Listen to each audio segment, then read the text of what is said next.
For decades, these shutters have battled the elements, blocking out the relentless Greek sun, weathering storms and protecting Villa Sweet William.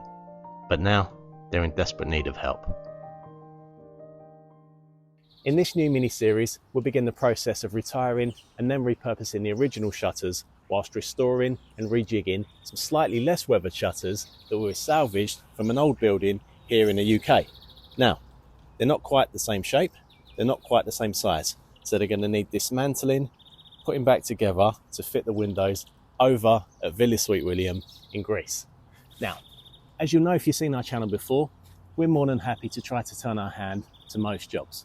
One thing that we haven't done before though is the type of intricate woodwork that's going to be needed to put these shutters back together and make them fit perfectly over at the villa in Greece. So if you're interested in learning some new skills, why not come along and learn with us? If you're an expert or you've done this kind of thing before, it would be really good to hear from you in the comments below. Like we said, we're brand new to this, we've not done this before, but we're attempting it, and if you've got any advice that you think might help, it'd be really good to hear from you. Now, if you've ever been to that part of the world, you'll know the shutters are absolutely everywhere. They're an essential part of life over there. They block out the sun, they let the breeze through, and they look pretty cool on the buildings. Let's jump into a little bit of history about shutters in the Mediterranean. Have you ever wondered why Mediterranean houses have those beautiful, iconic shutters? Behind those Instagram-worthy blues and whites lie centuries of wisdom. These aren't just decorative touches, they're guardians that have protected Greek homes through countless summers. The story of Greek shutters is woven into the fabric of Mediterranean life. Crafted from local woods, pine and cypress that naturally resist the fierce coastal climate, these shutters became an art form born out of necessity.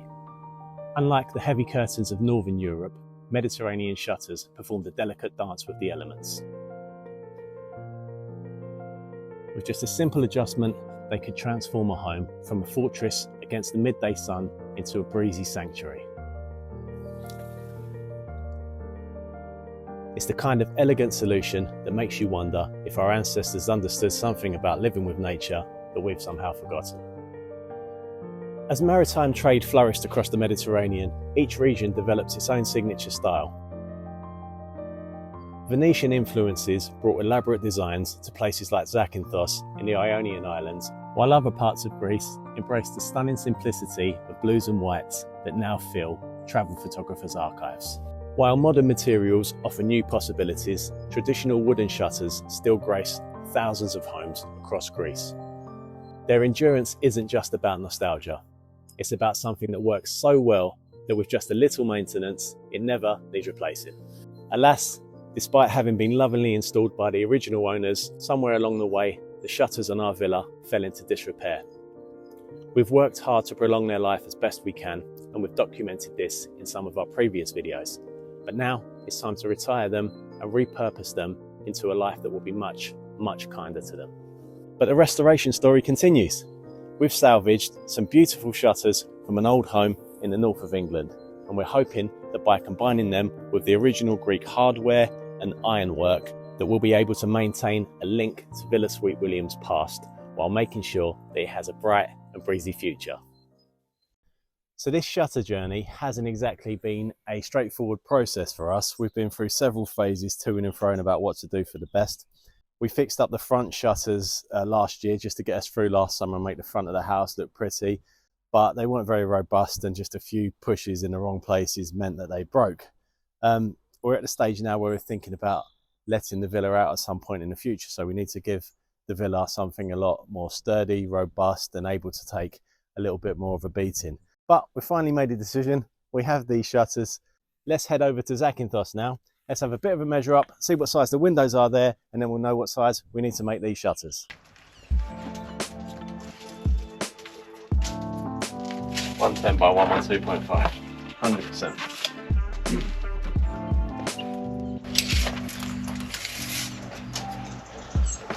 90 kitchen, 90 wide. 90 wide by 92.5 high. And this one is 55 by 113. And lastly, maybe these are the same. Just over 55, just under 55 and a half. 113. Alright, so we know what they all measure. When we're back in England, we can figure out what to do with them, for the best. There have been quite a few times when these shutters have been quite frustrating. We've not really had a solid plan up until now. We've talked about flying them home so we can restore them. We've talked about sending them home with somebody in a van. So we are thinking of taking these back to England with us, working on them over the winter, and bringing them back in the springtime. The plan for these now is to send them home with a lady who transports things back and forth to the UK. We've tried to restore them in Greece. This one here got damaged a bit over the summertime after we repaired it. It's got a narrow piece of wood there, so we need to make it same here. And then this one also has got two louvers missing from the bottom. Let's play.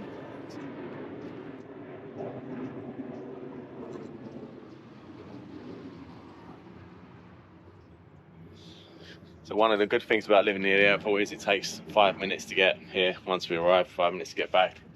So no long commutes.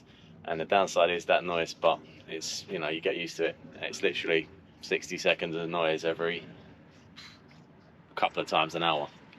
But yeah, got all the info we need for the shutters now. We're going to head back to England and make a plan.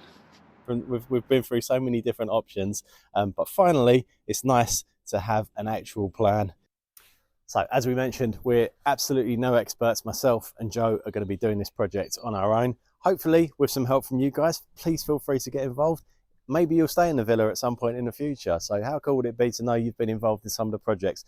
We really enjoy all this collaborative stuff, and it would be really great to hear from you, particularly if you know exactly what you're doing and you can give us some advice before we start. So shutters, what I've found out so far is this is called the top rail. These are called stiles. You have the bottom rail down the end there, and these are called louvers. So the first thing that we'll need to do is take them apart very gently. We're going to try and heat up the joins here. I'm thinking there's going to be a mortise and tenon joint here. So this rail is going to be butting into that stile into a mortise. So probably stuck together with some kind of wood glue. So we're going to heat up this joint here and then gently prise it apart, hopefully keeping the tenons, the bits that poke out into the mortise, intact. After that, we're obviously going to have to cut everything to the size of the windows at Villa Sweet William, and then carefully put it all back together again. So it's going to be quite a long process. We're going to cover how to use a router. We're going to cover making a jig to cut the new mortises in, and this is all new to us as well. So we're going to be learning along the way, and hopefully we can explain it in simple steps. We'll show you all of the mistakes we make. We're going to be completely honest with this project. If things go wrong, we're going to show you that too, because things don't always go right. And then at some point in the not too distant future, we're going to be taking these over to Zakynthos, removing the original shutters, getting all of the beautiful ironwork, going to restore that, get it attached to these, and then get them hung, hopefully to last many more decades. So that's our plan for the next few weeks. Hopefully you're going to be around to join us. Thank you so much for watching another one of our videos. Do feel free to get involved. Do feel free to let us know what you think of the project, or give us any kind of advice, any ideas that you have, all more than welcome. And we hope to see you again very, very soon. Thank you for watching.